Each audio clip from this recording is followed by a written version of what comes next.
I have a problem, and that problem is that I don't have enough time to produce music.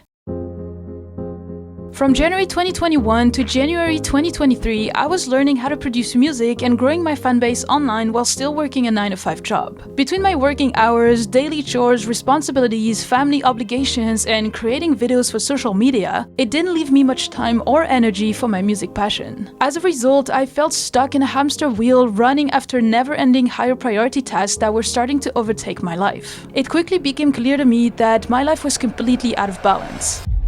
I knew something had to change in order for me to regain control. During that time, I started to pay much more attention into how I was spending my time and started to implement 5 key strategies. Day after day, they allowed me to take back control of my time and released more than 20 songs, signed with many record labels, and grew my audience from 0 to 50,000 followers on social media.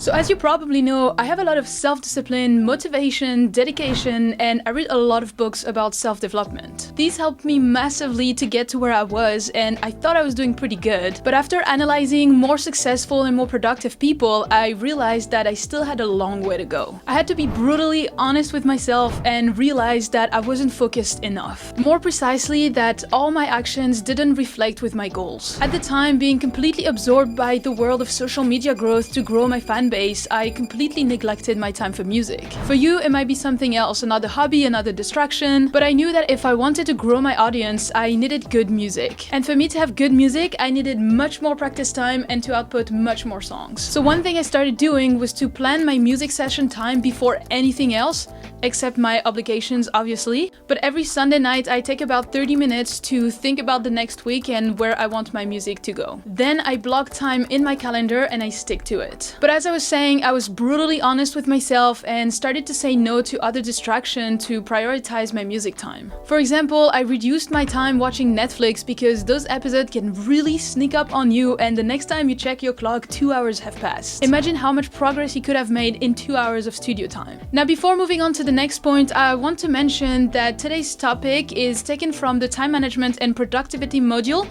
of my upcoming music creator course. If you've been wanting to monetize your music skills online but don't know where to start or need accountability, this will be for you. I will show you how to launch your first paid offer and make your first $100 from your music without having to rely on low-paying royalties, even if you still have a full-time job. So if that is something that could be helpful for you, make sure to register for the waitlist to be the first one to know when enrollments open, as spots will be very limited, but for now, let's keep going. One other thing that helped me a lot in producing more music was to collaborate with artists. I found that when working with more people on a song, the process was faster as other people are waiting on you, so you put more time towards your music. While my collaborator was finishing the mixing and mastering on one of the songs, I was already able to start another one. Or while I was waiting for the singer's vocals, instead of doing it myself, I was able to yet finish another track. This allowed me to finish more songs, give up on less songs, and freed up my time to submit to more labels. As creative artists, it is very easy to get stuck in our own ways, but when working with other artists, it overall made me a better producer, so in the end there was even more benefits into doing more collaborations. If I could, I would love to have artists in the studio with me to do some collaborations, but for now the online world will have to do, and they make it very easy with softwares like Discord or Boombox.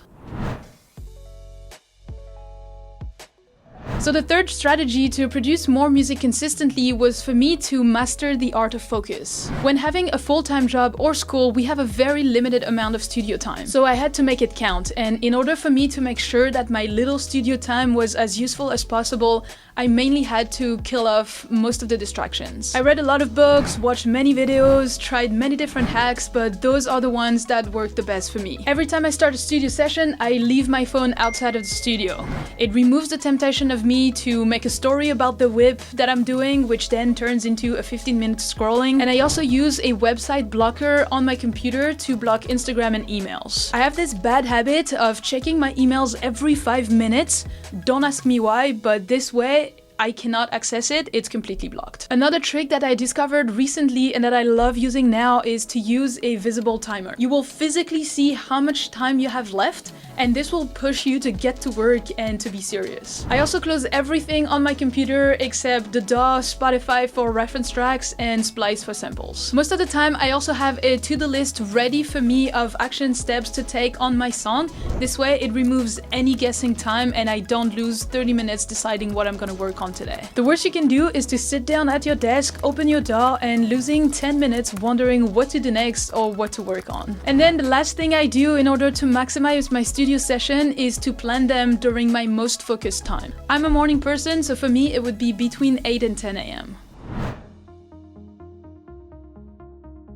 One common mistake I see from every aspiring music artist, and that I had too for a while, is to have too many work in progress. In the book One Thing by Gary Keller, he explains how you can increase your success by focusing your energy on one thing only or one project. This had a huge impact on me. I'm very impatient, I get bored very easy, so it's been really hard for me to focus on one thing only before wanting to move to the next shiny object. But at the time, I felt very tired of being average at everything. I wanted to be great at least one thing. And this book and this explanation had a huge impact on me to understand how focusing on one thing, one project only, will help me reach my goals faster. Or here, you could replace it by one song only to focus on so that you can then produce more music consistently.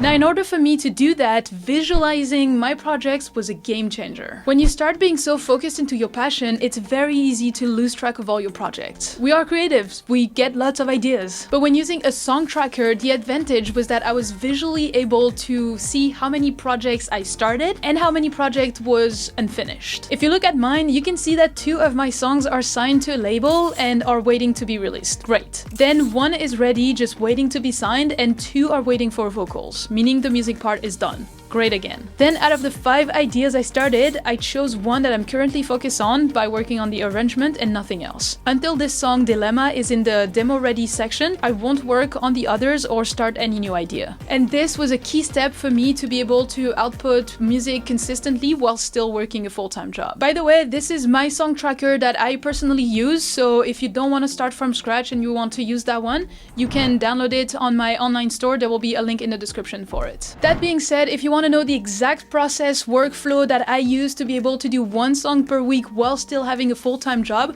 you can watch this video next, but in the meantime, keep learning and I'll see you in the next one.